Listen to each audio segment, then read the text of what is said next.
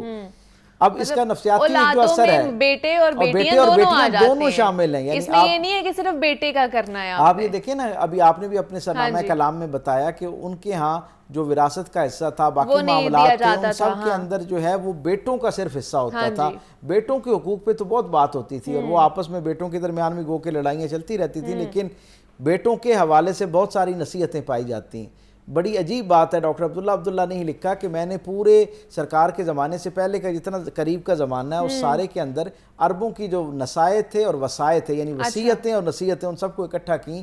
ان کی نصیحتوں کے اندر وصیتوں میں اپنے بچوں کے بیٹوں کے لیے تو بہت ساری وصیتیں موجود تھیں، بھائیوں کے لیے موجود تھیں، باقی لوگوں کے لیے موجود تھیں، حتیٰ کہ اپنے بعض نے اپنے غلاموں کے لیے بھی وصیت کر رکھی تھی کہ اس کو بھائیوں میں سے کون، میرے بیٹوں میں سے کون جو ہے نا وہ اس کو لے گا اور اپنے ساتھ کام پہ لگائے گا. لیکن اس پوری تاریخ کے اندر بیٹیوں کے حوالے سے کوئی کلمہ خیر جو ہے نا وہ تاریخ کے اندر محفوظ نہیں تھا. ایون بہنوں کے حوالے سے، ازواج کے حوالے سے، یعنی آپ دیکھیں نا اس معاشرے کی پستی کا عالم تو یہ تھا کہ باپ کے مر جانے کے بعد وہ جو سوتیلی مائیں ہوا کرتی تھیں ان کے ساتھ نکاح کر لیا جاتا تھا، اور اگر کوئی پیرانے سالی میں پہنچ جاتی ہیں، عمر کے اس حصے میں پہنچ جاتی ہیں، جب وہ گھروں کے کام کاج کرنے کے قابل بھی نہ رہتی ہیں، اپنا کام بھی خود کرنے کے قابل نہ رہتی، تو وہ زمانہ جس میں ان کو تعظیم اکرام کی ضرورت ہوتی ہے، سہولت کی ضرورت ہوتی ہے، اس دور میں ان کے سوتیلے بیٹے جو ہیں وہ ان کو منڈیوں میں باقاعدہ بیچ دیا کرتے تھے جیسے غلاموں کو بیچا جاتا ہے. اس معاشرے کے اندر میرے کریم رسول صلی اللہ علیہ وسلم نے اپنی بیٹی کے ساتھ محبت کی، ایسی والہانہ اور جسے کہتے ہیں نا ناقابل یقین حد تک محبت اور اکرام جو ہے نا اس کے ایسے ایسے انداز حضور کی زندگی میں ہمیں نظر آتے ہیں کہ آج کی بیٹی کو اس پہ رشک کرتا ہوا میں دیکھتا ہوں، اور میرا دل ٹھنڈا ہوتا ہے کہ جب اس امت کے اندر حضور کے ماننے والے جو ہیں وہ اپنی بیٹیوں کے ساتھ والہانہ محبت کرتے ہیں اور ان کی بات سنتے ہیں.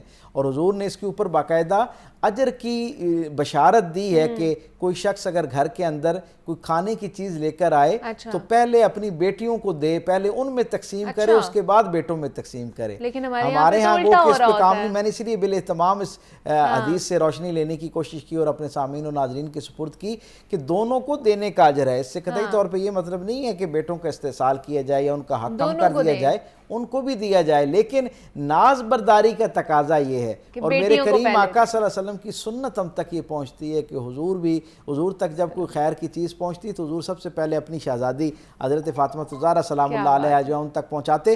تاریخ کتب سیرت کے اندر موجود ہے کہ حضور کئی دنوں سے جو ہے وہ فاقے کے ساتھ تھے، حضور نے کوئی چیز کھائی نہیں تھی، تو آپ اپنے اصحاب کے ساتھ گزر رہے تھے، تو ایک گلی میں جہاں حضرت ابو ایوب انصاری کا گھر تھا اس کے پاس سے گزرے تو کھانے کی مہک آئی، اور حضور کی مہک پا کر حضرت ابو ایوب انصاری باہر آ گئے. انہوں نے حضور کی خدمت میں آئے اور حضور کو دعوت دی، اور حضور کے لیے ایک بکری کا بچہ جو ہے اسے ذبح کیا اور گوشت اس کا جو پکانا شروع کر دیا.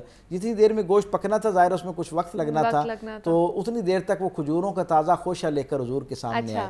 حضور نے اس خوشے کو دیکھا تو حضور کی چشمان مقدس سے آنسو جاری ہو گئے. تھوڑی دیر کے بعد جب گوشت آیا نا پک کے، تو میرے کریم آقا نے ایک نوالا صرف لیا، اور ایک نوالے کے بعد اپنا ہاتھ روک دیا، اور ایک غلام کو اپنے صحابی کو بلایا اور ایک روٹی کے ٹکڑے کے اوپر جو ہے وہ گوشت کا ایک حصہ رکھا اور کہا کہ جاؤ جا کے میری شہزادی، میری بیٹی سیدہ کائنات حضرت فاطمہ الزہرا سلام اللہ علیہا کو جا کے پیش کر دو کہ جتنے دن سے تمہارے رسول نے کچھ نہیں کھایا اتنے دن سے ہی حضور کی شہزادی جو ہیں انہوں نے بھی کچھ نہیں کھایا. تو حضور نے اس انداز میں ان کے ساتھ محبت کی. اور صرف یہاں میں یہ بھی بتانا چاہوں گا کہ نہ صرف یہ کہ سرکار دو عالم کی محبت بڑی بے مثل اور بے مثال ہے حضرت فاطمہ الزہرا سلام اللہ علیہا کے ساتھ، یعنی آپ اس سے اندازہ لگائیں کہ حضور کے وصال ظاہری کے 3 دن بعد ایک صحابی، ایک حضور کے عاشق جو ہیں وہ آتے ہیں، حضور سے ملاقات نہیں ہو پاتی اور حضرت عائشہ صدیقہ کی خدمت میں حاضر ہوتے ہیں اور حضرت عائشہ صدیقہ رضی اللہ تعالیٰ عنہ سے پوچھتے ہیں کہ سرکار دو عالم صلی اللہ علیہ وسلم کو اپنی زندگی کے اندر جتنے لوگ حضور کی زندگی کے اندر آئے ان میں سب سے زیادہ کون عزیز تھا؟ اچھا. تو حضرت عائشہ صدیقہ رضی اللہ تعالیٰ عنہ سے یہ بات ہم تک پہنچی جو حضور کے حرم کا حصہ ہیں، آخری لمحے تک حضور کے وصال ظاہری کے آخری سانس تک حضور کے ساتھ رہیں. حضور نے ان کے پہلو میں گویا اپنی جان جو ہے وہ جان آفرین کے سپرد کی، اللہ رب العزت کی بارگاہ میں لبیک کہا. حضرت عائشہ صدیقہ جیسی مزاج آشنائے رسول وہ یہ فرماتی ہیں کہ میرے رسول صلی اللہ علیہ وسلم کو اللہ کی مخلوق میں سب سے زیادہ جس کے ساتھ محبت تھی نا وہ ان کی بیٹی، ان کی شہزادی حضرت فاطمہ الزہرا سلام اللہ علیہ ہیں.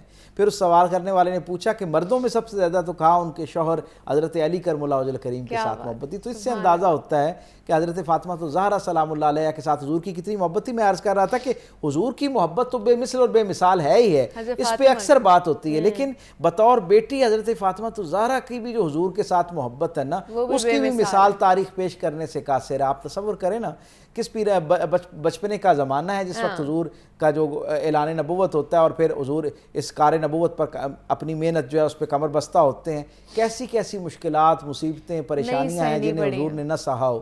آپ دیکھیں ان ساری مصیبتوں اور پریشانیوں میں حضور کے ساتھ ایک غم گسار کے طور پر آپ کی وہ ننھی شہزادی جو ہیں وہ آپ کے ساتھ نظر آتی ہیں. تاریخ کا وہ واقعہ کون ہے جس تک نہ پہنچا ہو کہ سرکار دو عالم صلی اللہ علیہ وسلم پر اسی تکلیف کی دنوں کے اندر، مشقت کے دنوں کے اندر ایک دن ابو جہل جو ہے وہ سرکار دو عالم صلی اللہ علیہ وسلم کے اوپر اوجڑی، آپ سجدے کی حالت میں ہیں تو آپ کے اوپر اوجڑی پھینک دی جاتی ہے. آپ تشریف لاتی ہیں اور پانی کے ساتھ سرکار دو عالم صلی اللہ علیہ وسلم کے سر اقدس کو صاف کرتی ہیں، اسے صاف کرتی ہیں اور سرکار دو عالم صلی اللہ علیہ وسلم کو حوصلہ عطا کرتی ہیں. اور میرے کریم آقا پھر ان کی حوصلہ افزائی کے لیے یعنی دونوں ننھی سی شہزادی حضور کو حوصلہ فراہم کر رہی ہیں اور کہتی ہیں کہ آپ حق پر ہیں اور اللہ آپ کا معاون اور مددگار ہے.